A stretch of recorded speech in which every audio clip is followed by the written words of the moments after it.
Good afternoon, YouTube. Today we're working on a 91 Ford E350 motor coach, Holiday Rambler. Front brake calipers, to be specific.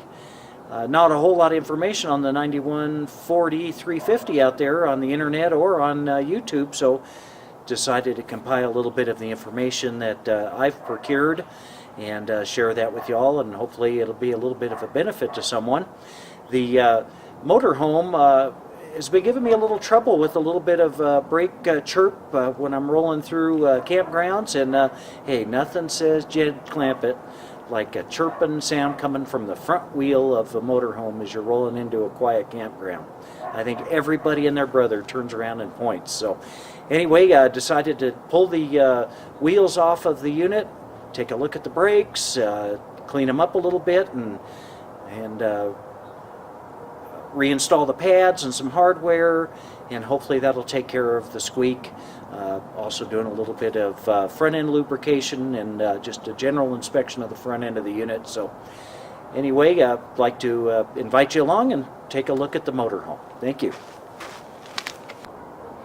Okay guys, here it is. This is the 91 Ford E350 Holiday Rambler motorhome that I'm working on right now with the front brakes. Just want to give you a little shot of the motorhome. And one of the most important aspects of doing a brake job is to leave one of the wheels completely assembled. Definitely a good idea. Not only is it easier on the brake system as far as loading and unloading pressure from the brake system, but also reassembly. If you take something apart, you've got the exact same thing fully assembled on the other side, so that makes it a lot easier to put things back together if you just do one at a time.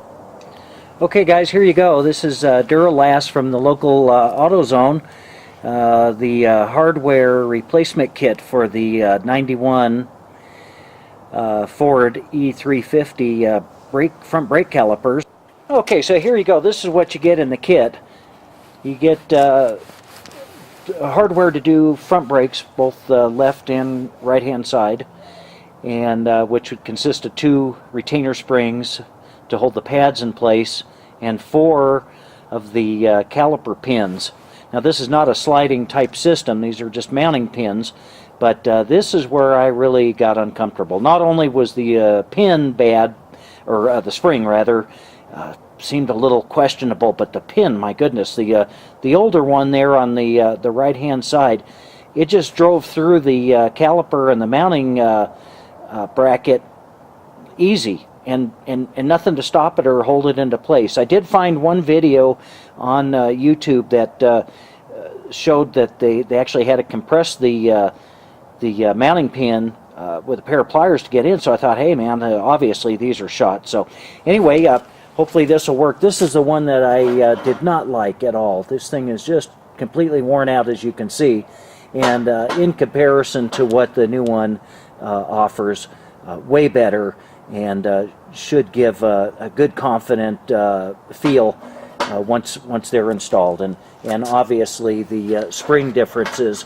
have been retooled and offer a whole lot more holding power and just better from a metallurgic standpoint, that the spring isn't just going to bust off, brittle and that sort of thing. So shoot, this stuff may be original equipment for all I know. But anyway, again, the $13 Duralast kit from AutoZone, definitely the way to go. Here's a shot at the left side, and it's complete with the new brake hardware spring, and the new pins are installed. Got the brake quiet, and everything looks pretty clean right there. So we'll slap the wheel back on, and that'll be about it for the left hand side. 1991 Ford E350, 27mm socket. There was a mix on this motorhome of different sizes, but I've got them all to 27mm, fit well. Get all these loosened up. They should have been torqued at about 140 foot-pounds. I'm not sure why they're so loose, but they are pretty easy to remove. I may have done some work on this. I think I had this wheel off recently. And as I said earlier in the video, very good idea to stop at a good stopping point. This was probably not the greatest, but we've got them loosened up. We'll jack it up, get the wheel off. Not the most ideal situation as far as places to work. Gravel driveway.